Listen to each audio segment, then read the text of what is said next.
Alrighty.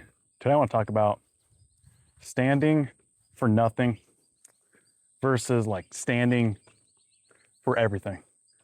Okay, there's this saying that's gone around um, pretty recently. I think it's been around for a while, but at least I've noticed it's come around recently. That if you stand for nothing, then you end up falling for everything, and that encapsulates so much, right? Because not only are you like falling for everything in the literal sense of being gullible, but you end up adopting like every negative trait, every negative aspect of the world that we live in. You know, you end up becoming, and like you see this time and time again, you end up becoming like this sort of degenerate in life. You know, like all these kids my age are including a lot of things that, you know, I've gone through, where it's like, man, I followed everything that life has told me, but I still feel like I'm missing something. And you know, it might not even be like I got everything that I want and now I feel like I'm missing something. It could be like you didn't even get what you wanted. You know, like, and kind of having that like lack of closure, you know? So it's not always that, you know, like when you fall for everything, you're going to get something. You know, like if you're just at work, you're trying to get by and trying not to start any political arguments with like someone's grandpa or someone's dad or whatever, or even like the female side and all that stuff. Like that right there, I think for the most part, that's fine. But man, there just comes a time when you just got to say, like, I'm a pretty neutral guy. I'm speaking to myself right here. I'm a pretty neutral guy. But man, like, some of the things are so extreme nowadays. Some of the things are like, I uninstalled all social media besides like YouTube and Facebook to keep in contact with family and stuff. But man, like, I heard on Instagram there's this huge race war going on, you know, which you have to have some understanding for that too. Like they're playing in such extremes nowadays, and they're not even talking in extremes. They're actually playing it out. You know, like you have like a lot of people like to compare it to Nazi Germany. A lot of people like to compare it to Nazi Germany, where they had a huge rise in transgenderism, child brothels, and prostitution, and overall just this overwhelming degenerate nation, right? But this time it's on like a bigger scale.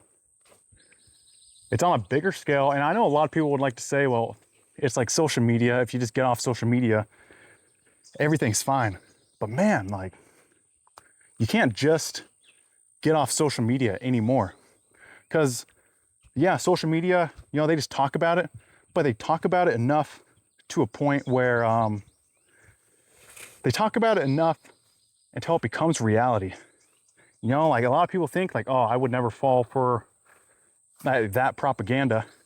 Everyone thinks that until they've been shown it enough times again and again and again. Got some mud over here. You know, it's like never, like I heard this quote not too long ago where it's like, never try and find understanding for the monster. Because once you find understanding for the monster, then you'll no longer want to be enemies with the monster. You'd want to like make amends with the monster. You know, and that's so dangerous. I don't think that's exactly how the quote goes, but it's like basically how the quote goes. You know?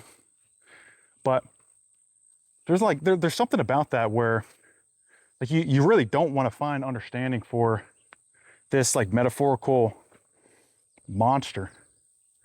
Like you want to find understanding, but you don't want to find enough understanding to the point that you become a monster yourself, if that makes sense. It's like, fight monsters lest you become one. So there's like a really thin line that you have to walk. But anyways, yeah, you're seeing this stuff all over social media nowadays. You're seeing it, and Instagram is the huge, kind of pioneering thing for this, whatever you want to call it. Instagram is huge, especially because Instagram doesn't really have any restrictions. I think it has one of the least amount of restrictions. I think maybe next to like Twitter, or I think it's called like X now. But man, like even then, like, okay, so yeah, anyways, what I was trying to talk about was, yeah, like Instagram and X, they don't really have this sort of restrictions anymore. Like during the Biden administration, there used to be a whole bunch of restrictions on speech.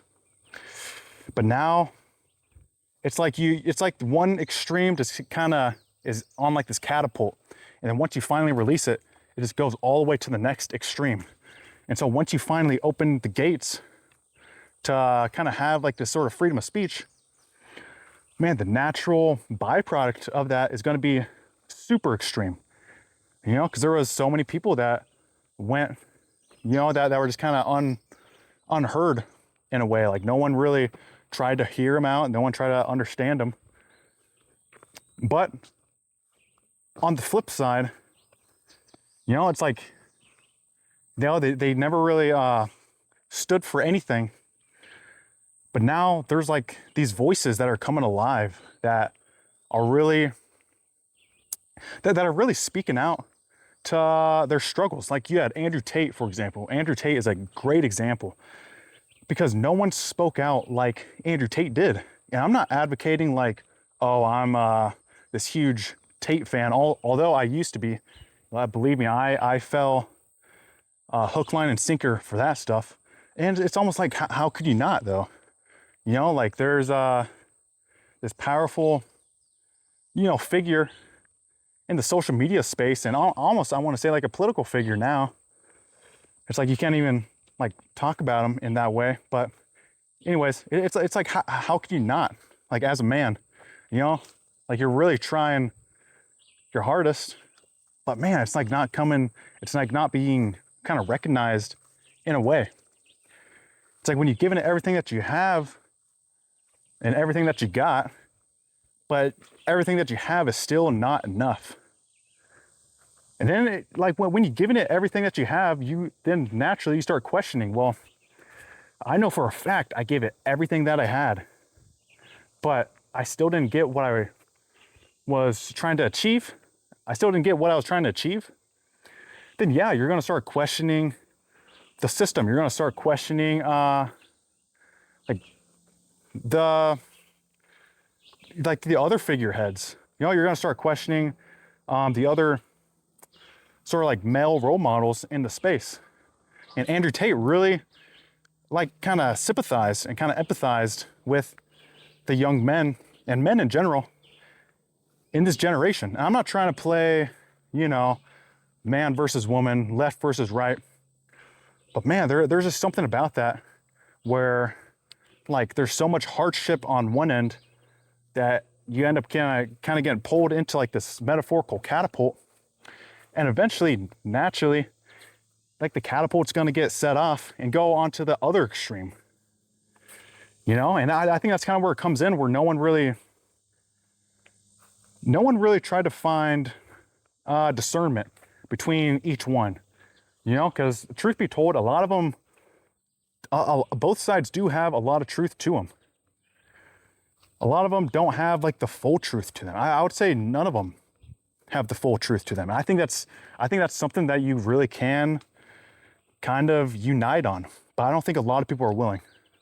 I don't think a lot of people are willing because it's not like they're attached to their political ideology, but they're doing it out of resentment for someone that they know personally that represents the other political ideology. At least I know that's how it was for me. Like I grew up in like this very kind of feminist driven household kind of lifestyle. Man, that made me resent a lot of things about the other political spectrum, and ended up catapulting me to someone like Andrew Tate, you know?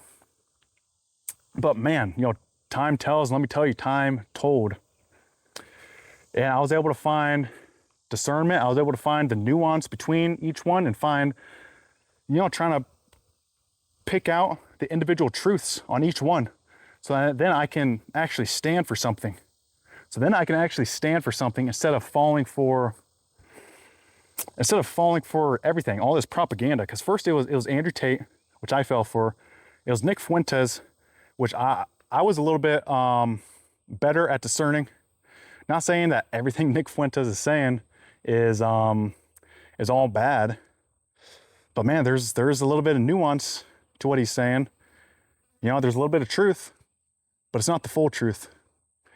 It's just not the full truth. You know, I think there really is something to be said about joking too much, but there's also something to be said about like, man, like some of these things just kind of need to be laughed at. They're so crazy. And you know, he does that very well with kind of like the older generation, and like the Piers Morgan interview when Piers Morgan was trying to guilt trip him time after time after time. And he kind of just laughed him in the face. 'Cause that's all that you can do, you know? But yeah, I guess that's my discussion on learning to stand for something rather than end up falling for everything. And you know, I think this road really led me to a real and true relationship with Christ. Because man, like everything else in the world, like you can't really stand for it. Like, tell me if I'm alone on that, but I really can't stand for anything in this world besides what the Bible teaches. I don't mean like the Catholic Bible. I don't mean the Orthodox Bible. I don't mean Jehovah Witnesses or whatever. But I mean like just the individual, the non-denominational church. And I'm not saying there's like an individual non-denominational church that you must follow. But I think there's something about just saying like, man, I don't believe in any of it. I don't believe in any of it. And, you know, that's kind of like where I started to stand, where I really started to stand. Because for the longest time, I wanted to be a Muslim. Okay. And then for the longest time, I wanted to be a Catholic. Okay. And then I wanted to be an Orthodox bro. And now I'm sitting here like, man, I don't really like, I guess I would love the culture, but I don't really, like there's individual truths that I don't believe are the truths in each of them. You know, I believe the body of Christ, I believe the church is the body of the believers. You know, I don't think God can be confined by four walls and a roof. You know, I think it's wherever the gospel is preached. You know, is the Holy Spirit confined to four walls and a roof? I don't know. I don't believe so. I believe it's non-denominational. And I know a lot of people will say like, well, like the original meaning of like the Catholic Church is like the universal church. Sure, but man, like God is so much bigger than just a label, you know? Like the Church of Christ is so much bigger than a label. It's so much bigger than just an individual timeline in history. You know, God transcends time in that way. You know, God is not captured in the confines of time. He is outside of space and time. So, you know, that I just kind of have a hard time believing in that. But I suppose I kind of went off on a little bit of a tangent. So, yeah, that's just my thoughts. Anyways, God bless.